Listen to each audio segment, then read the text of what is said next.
What's up, all you obsessed tennis fans out there, and you Fed heads? You must be loving life right now because it's Wimbledon time, it's Roger Federer time, and Roger is not disappointing. He is not disappointing his fan base. It is amazing. The guy is just awesome. And so as you're coming in, let us know where you are from. We are live here, and we are reacting to Roger Federer continuing to just roll through Wimbledon, and it's pretty awesome. Ollie's here. Okay, Joseph. Struff. That's right. Our buddy Matty B likes to say Struff. Can't quite do it as good as Matt. But anyway, I just wanted to come on and talk about Roger Federer a little bit. Like he's not talked about enough, but something really hit me today as I was watching Wimbledon. I finished up teaching some tennis, and then I was in a barbecue place, really, really good barbecue place. If you ever go to Dickey's in Georgia, it's excellent. And I had the pulled pork, and I'm sitting there, and you know, you don't really think you're going to have tennis on in a barbecue place in Georgia. And all of a sudden, there it is, Wimbledon. Roger Federer is up next. I'm like, oh, I'm going to settle in here for a little bit. And I watched the first set. And as I'm watching Roger come out, I mean, he's just got that aura about him. And then the thing that really, really got me is the crowd. There's all these people wearing Roger Federer glasses and hats and shirts. And Matt from Coffee Break Tennis has his coffee cup. And I mean, it's just an event. It's an event when Roger takes the court. And what I was thinking as I was watching it is that Roger Federer, and I want you guys to agree or disagree with me here. I was realizing Roger Federer is our Michael Jordan. Roger Federer is the Michael Jordan of tennis. He is must-see TV. We all have our fans who we like the most, but it's just something different and special when Roger's playing. There's no one that supports a player like Roger as far as when you look out in the crowd. And there's no one, of course he is, says Joseph, and there's no one that plays like Roger. Like, you can debate that LeBron James is as good or better than Michael Jordan. You can debate that, just like you can debate if Rafael Nadal is as good or better than Roger Federer. That can be a debate. But I think one thing, and you've got Wilt Chamberlain, you've got a lot Magic Johnson, you've got a lot of awesome basketball players to compare Michael Jordan to. But I think what is undeniable is that no one's ever created a fan base in basketball like Michael Jordan. And the reason that is, hey, Pete, Roger, yeah, he kicked butt. That's right. The reason why that is, why these two guys have such a big fan base, is no one's ever made the game look easier than those two.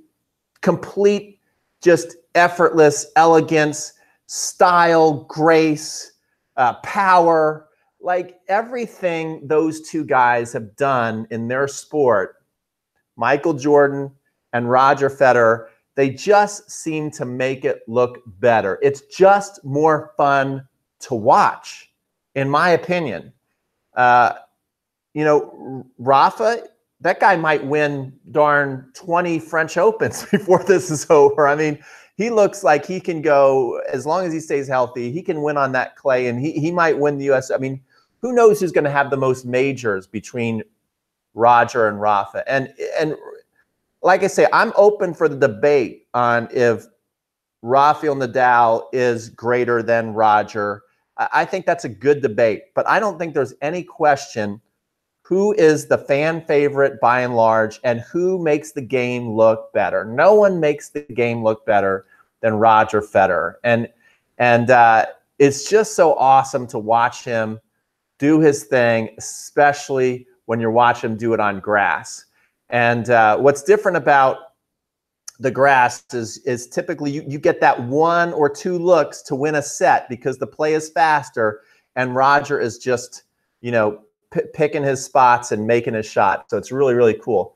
You could see the smiles, amazements, true joy in their eyes. That's right. So there's some great comments here as we're on live. The eyes, the spectators, they move some to tears. It's wonderful. No one draws out the emotion in tennis fans like Roger Federer. It's like, and the thing is there's most tennis players, if it's a match, I'm going, okay, well, who are they playing? Like, I love Novak Djokovic, but for me to sit down, like, I really, really love Novak Djokovic, but for me to sit down and watch Novak Djokovic play anybody, I don't know if I would do that. I don't know if I'd go, well, you know, I don't care who Novak's playing. I just want to see him play. He's entertaining, but he's not that entertaining to me. Like, I want it to be like a really good matchup. I'm like, oh, that will be a good match. I want to watch that.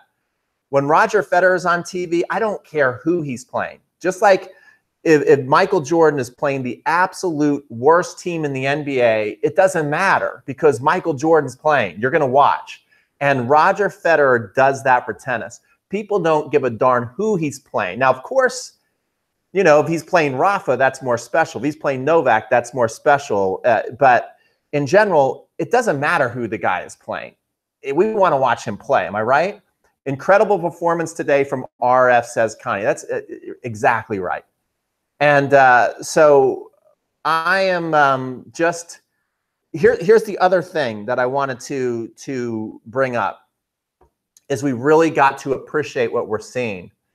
It's reminding me of Michael at the end. I remember Michael did one performance when he played the Utah Jazz, and he was sick. He looked like he was going to almost vomit on the court, and his teammates would have to hold him up as he'd walk to the bench. But every time the whistle blew, he just hit these unbelievable shots. Do you guys remember this game? I don't know how many of you guys are basketball fans, but I remember watching that, and you knew that Michael was later in his career, and you're just thinking, okay, you better appreciate this as long as it lasts because it ain't going to be here forever. And as much as Roger and Rafa look like they can go forever because they just don't show any signs of weakness, you know, there's going to be some day where all of a sudden Roger says, you know what, that's enough. I've had enough. I'm going to go off into the sunset, spend time with my family. I've done my thing. And so every time Roger takes the court, guys, it's not going to be here forever. So we got to really, really appreciate it. Struff was serving 4-2 in the third, starting 120 miles an hour, second serves in desperation. Yeah, 120 mile an hour, second serves in desperation. Yeah, Roger is just awesome. If you're on right now, thank you for coming on. We've got 5 people liking the video. We got 1 person who decided to come in and give us a thumbs down. So, you know, we appreciate that you came in just to, you know, rain on our Roger parade. But if you do like Roger, and if you like Crunch Time Coaching, if you like Coffee Break Tennis, you know, give this video a like. We'd like that. If you've never subscribed to our channel, we do tennis instruction as well as sometimes come on and react to the matches. Matt does it a lot more consistently on Coffee Break Tennis. I come in when I have time, and especially when I think something is pretty cool. And it was neat to have lunch, and then all of a sudden there's tennis on, and then bonus, Roger Federer's on TV, and he just looked awesome. And I just thought it was so cool to see everybody in the stands. Now, I do want to talk a little bit about the road ahead for Roger, because we're all having this big Roger party. But as I'm looking at the draw, he is in the land of giants, and you know, that can be scary on grass, because if somebody is serving incredibly well and especially hitting their corners, we did see Cilic do that 1 year to Roger at the US Open. And I would think that even playing this, if that match were even played on grass, that'd be interesting. You know, that year at the US Open where Cilic kind of took the racket out of Roger's hand, if he played that way on grass, would Roger have even less of a chance in that match, or would he have had more of a chance? That's kind of an interesting question. But in theory, you'd think grass is faster, it's slicker, you know, it rewards the big first serve, first volley, or big first serve, big forehand in this era of tennis. And he's got Marino coming up. I don't really think that that's going to be a big one to worry about. I think that it's going to be interesting to see how he does against how the Kevin Anderson versus Monfils match is going to go, because either way, that could be a tough match for Roger. I think he'd probably rather play. Who do you think Roger would rather play? I think he'd rather play Monfils than Kevin Anderson. Kevin Anderson is that prototypical upset monster at Wimbledon who can serve you off the court, and if you're a little off, you could lose that match. Monfils, incredibly talented, but he's a retriever. He likes to play way behind the baseline. He also likes to do really stupid things at the most important time of the match. So Monfils, the year that ultimately Cilic got Federer, he gave Federer a heck of a scare at the US Open. And when he is focused and playing great, you know, you think this guy is so awesome at tennis. So that's one thing. One thing that's interesting, the American McDonald got through Pela, who just beat Cilic. So Cilic has got to be kicking himself. That would have been another giant that Federer would have had to face. Raonic, he's in there. He's a giant. Then you got Isner. So lots of talented people. And then Sisyphus, or Puss. I don't know how to say that yet. If you guys could help me out with that. He's got a lot of talented and big hitters in his. Sam Querrey. How could I? No, Sam Querrey lost him on fee. Oh, I think that would have been even more scary for Federer. So Monfils beat Querrey. That would have been another giant. All right, maybe Isner if he starts to play insane. So we've got a lot of comments here. Yeah, the next match for Federer shouldn't be a problem, says Connie. Joseph says shouldn't be an issue, but you've got Anderson, isn't playing great, but guys, all it takes is one great serve day. Isner could serve incredible. Raonic not playing well. Yeah. So we got some talented people in here, guys. And I think that Matt is very, very confident that Federer's going to have, he said it was like an easy draw.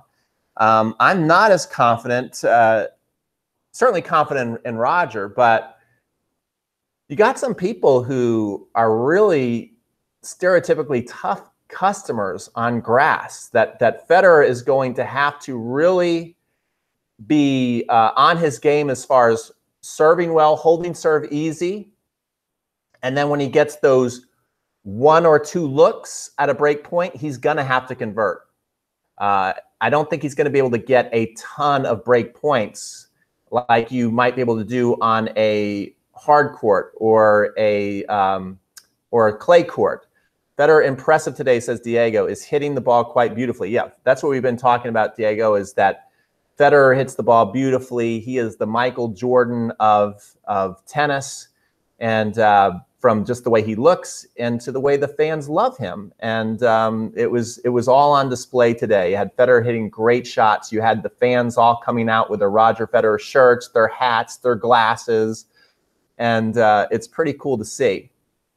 But we are looking ahead, and we are thinking, okay, Roger has some tough customers to deal with here, where Monfils, he's talented, but I'd more worry about Kevin Anderson for Federer. Let me know who you guys would rather see Federer play. McDonald got through and beat Pela. That was weird. That's just the whole weird thing. Raonic, you gotta respect that serve. Isner, you gotta respect that serve. And then Sisyphus. It's a weird one, but the guy's really pretty to watch. He's pretty awesome. I'd like to see him do well. I told Matt to call him Cookie Puss. In New Jersey, we had this thing called Cookie Puss. Matt actually put it in one of his videos. Now, as we look at the bottom half of the draw, look at Frances Tiafoe hanging around. A couple of Americans left. What is that, 3 I've mentioned so far? Tiafoe's coming into his own. Novak Djokovic looking very comfortable, but he's got to play a Kyle Edmund. And Edmund, hometown favorite and got a big game, big serve. He could, that could be an upset right there. I could see Edmund winning against Djokovic, although I hope Djokovic wins. So let me know what you guys think about that matchup. Nick Kyrgios versus Nishikori. I think if Nick Kyrgios does his thing, and plays the way he's been playing, he should have no problem with Nishikori on grass. Gulbis, he's still on the tour. all of a sudden, when that guy first came out, weird strokes, but I thought extremely talented. But, you know, he seems to show up once or twice a year, and he's going to play Zverev. Zverev, lucky that the match got suspended. He comes back, takes care of business easy today. Del Potro, somebody who I've not talked about enough, going to play Bernard Paire. Matt has been, you know, trying to grow his beard. He's trying to be in competition with Paire. And so anyway, that should be a decent match, but I see Del Potro getting through that. Del Potro certainly has the game to go all the way. Del Potro is somebody I should be talking about more. He has the game to go all the way, and I wouldn't mind it if it happened. The guy deserves to win after everything he's been through, and he's been challenging these big dogs for a while. Okay, Fognini's still in. He's always talented. Don't really see him as a threat. And then Rafa, the guy's getting very close to getting to the second week of Wimbledon. And when Rafa gets into the second week, everybody better watch out. That's when the court starts to get more chunked up. It starts to play a little more like clay. Rafa's getting more used to the timing of seeing the balls come on the grass. And Rafa has won Wimbledon 2 times, okay? Lots of people, because we haven't seen him do well in the last couple of years, start thinking, well, you know, Rafa can't play on grass anymore. The guy has won 2 times at Wimbledon, and when he gets the second week, and he doesn't really have many giant killers on his side. He's the obvious giant killer that I see him having no problem. Well, he's got 2 giant killers. No, 3 giant killers. Wow, there's some tall dudes, right? So people who could really challenge Nadal, obviously Del Potro, that's not a good matchup. Zverev, but he doesn't play like a typical grass court player, so I'm not as worried about that. Kyrgios, though, you know, if I am Rafa, I do not want to play Kyrgios on grass, because what Kyrgios has is big power, which is so important to have on grass, and he's got the soft hands, which is another great skill. And he says that he's healthy, and another thing that he remarked on, I saw him in an interview, he says, hey, I grew up on grass. I'm very, very comfortable on grass. So lots of people, you know, grass is kind of foreign to them. It's kind of like something you have to do because it's Wimbledon, but you'd probably prefer not to play on grass. Most of these tennis players, I think these days, Kyrgios loves the grass. It suits his game. Let's see here. Please make a video about Federer forehand. Yes, we probably will do. We're going to come out with another serve clones, hopefully next week or the week after, max. And people have been asking for Andy Roddick or Pete Sampras. That seems to be the 2 ones that people want to see. And I don't know yet, but I'm leaning towards Roddick. I don't even know if I could do the Roddick, though. If RF continues to perform like this, he will win Wimbledon without fearing anybody. Okay. You might be right. You might be right. Let's see. Any more comments, guys? Is there anybody that you guys are Kyrgios and Del Potro a real threat to Fed? Yes, and a real threat to Nadal as well. They're on Nadal's side. What do we think about the Joker? Is the Joker really back now, guys? I think the Joker's kind of back. I think he's feeling good. I think he's competing hard. I saw one video clip on YouTube today where he did his eyes real big. He's back to doing the eyes real big. Remember that? Remember when Djokovic does that and Agassi used to do that too? That's when those dudes are focused and serious. Pete Sampras, okay. Still miss Roddick on the tour. Yes, Roddick was very, very fun to watch. And it's been 10 years. Nadal, you know, Matt called Federer-Nadal final before the tournament started. And he has been uncanny at his predictions. I should almost start betting what Matt has been doing. He's got really cool ways he breaks down the stats too. So I got to give Matt, my buddy, a lot of credit for how he's breaking down things. The tennis world needs to have Fed and Nadal in the final, says Diego. That would be awesome. That'd be special. That would be great. You know what I'd love to see is that final. You got the World Cup. And I'm sure a lot of you guys are fans of soccer. I am not a fan of soccer. I'm sorry. I don't have over 90 minutes to watch a 1-0 game. I just don't. There's way more highlights in tennis. That's why I love tennis. And I would love to see the World Cup, because I think they may finish on the same day. I know one year they did when Federer played Djokovic. I'd love to see the World Cup go to a 1-0 boring game, and then Nadal and Federer come out and they go 5 sets of toe-to-toe, breathtaking tennis, and it totally steals the show over boring soccer. What do you guys think about that? And did I just hurt anybody out there about revealing that I hate soccer? Because I know lots of tennis players love soccer. You know, seems like all the tennis players love soccer. Nadal loves soccer. I've seen Federer with the soccer ball. Now start over. Okay, I'm here. Now start over. World Cup. What do you think? What do you guys think about the World Cup? Boring soccer. Me too, says Diego. Thank you. Am I wrong on soccer? Am I not getting the subtleties of the ball just passing from one person to the other person? It's okay to hate soccer. Okay, I'm getting some good. All right, let me reveal one of my funny pet peeves about soccer. What I find so funny about soccer is you watch the game, nothing's happening, and then I watch the ball being kicked over the goal by like 50 feet, and it's not even close. And then they show like 5 replays of it like it was just a highlight. I'm like, I don't even know soccer. I could tell that ball wasn't close. So I think they grasp for highlights when there's not really a highlight there. Regular soccer is boring, but not World Cup. Okay, so love soccer too, and it has a lot of highlights, even with 1-0, says Connie. So Connie is kind of saying, no, Pete, you don't get it. You don't get the subtleties and the art of the game. So I appreciate that. I appreciate that. I just think that there's more obvious highlights in tennis, and I don't understand why the world is not understanding that tennis is way more interesting than a lot of sports like soccer and baseball. I'm an American. I will admit a sport is boring when it's boring. Baseball is boring, okay? Nothing happens in baseball either. Could you please make a video on footwork? Yes, we could do that. I actually had some footwork things going on the other day that with a student that really helped her. And so I was thinking of doing that, remaking that video for everybody. Thank you, guys. Is there anything else we should talk about? Maybe I should study the game. Connie are going to have she's going to have to sit me down and really, maybe we'll watch a game together live, Connie, a soccer game, and you can tell me. Baseball is horrid. Yes, I agree. I agree. I got the Braves Stadium where I can walk to it. It's actually a really nice place. And me and my girlfriend, we go there all the time. In fact, we might go there tonight for a drink. And we've never gone in and watched the game because it is too boring. It is the worst World Cup. All big-name football nations are out except for France. That's what I've heard. I have heard that the World Cup is a little bit of disappointing, okay? All right, darts fan. Awesome. I like darts. I'd love to play you in darts. Does anyone know what on earth has happened to Jack's sock?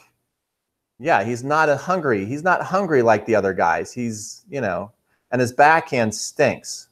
That's why. How do you get the lag on the serve? Well, as you're getting ready to toss, you just keep that racket down, and then as you see that ball reach its height, that's when you want to pull up and go fast. It basically forces you to speed up quickly. Watch the serve clones. We talk about the lag and snap in serve clones when we cloned Roger Federer's serve. Cycling, yes, cycling, Connie, is boring. I agree with that. I agree with that.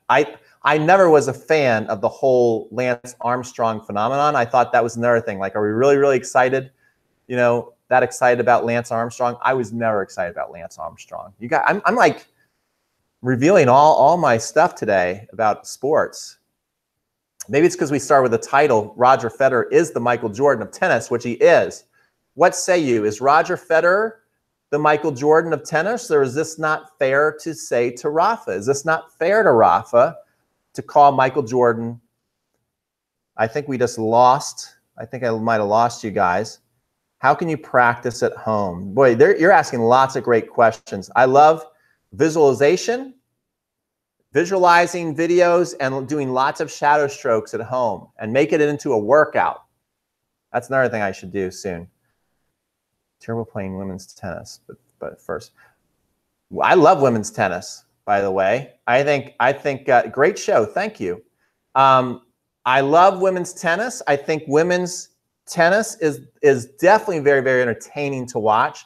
I am amazed by the way they hit the ball, especially if you go watch them live at an event. Like we're going to go up to the Cincinnati tournament, and they are impressive. You watch them hit the ball. I want no part of them. I want no part of them. Okay, they're amazing, and it's lots of fun. And Serena looks pretty good, and Halep looks like she's ready to say, okay, I'm ready to start competing. Grand Slam. This is now, you got to give this woman some credit. She played a heck of a match at the Australian Open final. She goes and comes back and wins the French Open. And now she is looking very solid on the grass. So Simona Halep, even though she's a small, she's not tall and strong and big like Venus and Serena. Venus lost today. Sorry to see that. But good things come in small packages. Look at Siblikova winning too, okay? So that's kind of cool. You cannot compare Rafa and Fed, totally agree, totally different styles. Yes, but what I'm comparing is that Roger is so elegant. He's must-watch TV. He's much-watch TV. Yes, I'll watch. You're going to watch the Halep match tomorrow. Why are the handshakes in women so cold, I guess what you're saying? Yeah, I don't know. Yeah, the men definitely come up and they give each other more of that bro high five. Most of the ladies do kind of give the cold, limp, I'm so upset you beat me handshake. But then they also, some ladies do the nice double kiss on the cheek, which is a nice touch. So I think it all depends on your personality and how pissed off you are that you lost. I know I have not always been the greatest loser. I would love to say I'm always super classy in defeat, but I have not always been super classy in defeat. So, you get out there and you lose a match, it really does hurt. It really does hurt. Yes, Kiki did play a very good match. Do you know any drills you can do on the court alone besides the serve? Yeah, you can do lots of drills by yourself. I mean, you can get a ball machine, you can go to the wall, you can also do lots of hand feeding, lots of footwork patterns. I'm glad you're asking all these questions. This makes me feel like I've got to make more and more videos. So thank you for asking all these questions, Thundering Tuber. Okay, any more? Can we just give a couple more likes before I leave? Because then YouTube goes, yeah, this is a video maybe we should show people. And then the world should know that Roger Federer is the Michael Jordan of tennis. You heard it here first. Has anybody else said that before? Has anybody else said that before? I'm saying it right now. Roger Federer is the Michael Jordan of tennis. Is jump rope good for footwork? It's incredible for footwork. It's great. Okay, guys, I'm going to sign off, and I'll try and come back later, probably tomorrow. And then Sunday, I'm going whitewater rafting. Has anybody ever gone whitewater rafting out there? I love whitewater rafting. And it's one of my favorite things to do. I try and do it every summer. And so Sunday definitely will not be on. And then maybe I'll be back on Monday. Okay? Maybe I'll be back on Monday. I hope so. It all depends on how my day goes. And when I find a little opening to get on in the majors, I come on. And so I just kind of sneak attack you guys. And I love that you guys always show up and have really cool hangout with me. But I am going to go now. So thank you so much for your time today. If you've never seen our channel before, don't forget to like, comment, and subscribe. Everybody have a great day.